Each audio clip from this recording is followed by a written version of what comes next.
Times are crazy right now in the studio. Everyone is stressed. We've just got a few weeks before the game gets submitted for final QA. So we've been running 7 days a week, round-the-clock shifts. We still have the beta is still live that players can play. We're going to be bringing that down on March 27th, and it's just insane. It's exciting because we see all the game come together. We see the multiplayer, all the great feedback from the fans in the beta, all the cool stuff that players haven't even seen yet. I mean, in the beta that people are loving, they've only seen 3 maps. There are 10 maps, so there are 7 new multiplayer maps that no one has ever seen before. It's a really exciting time.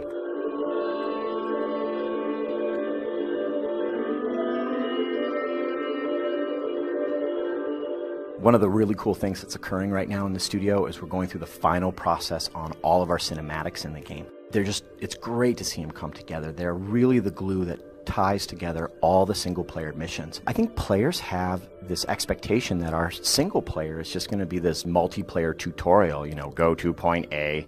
But it's not that at all. There is a really great narrative surrounding Emmett Graves and his rift affliction and his conflict with the brother, and it's a really great story.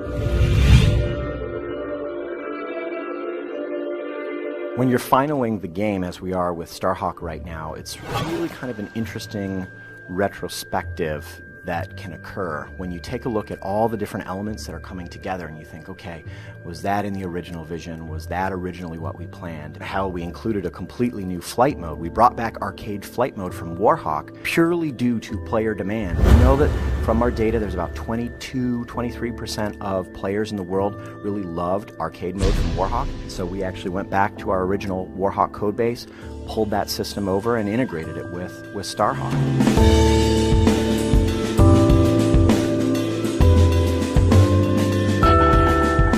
Quite frankly, if I ever worked at a studio where there wasn't crunch time, I would wonder at the end of the project, was the team really vested in the vision?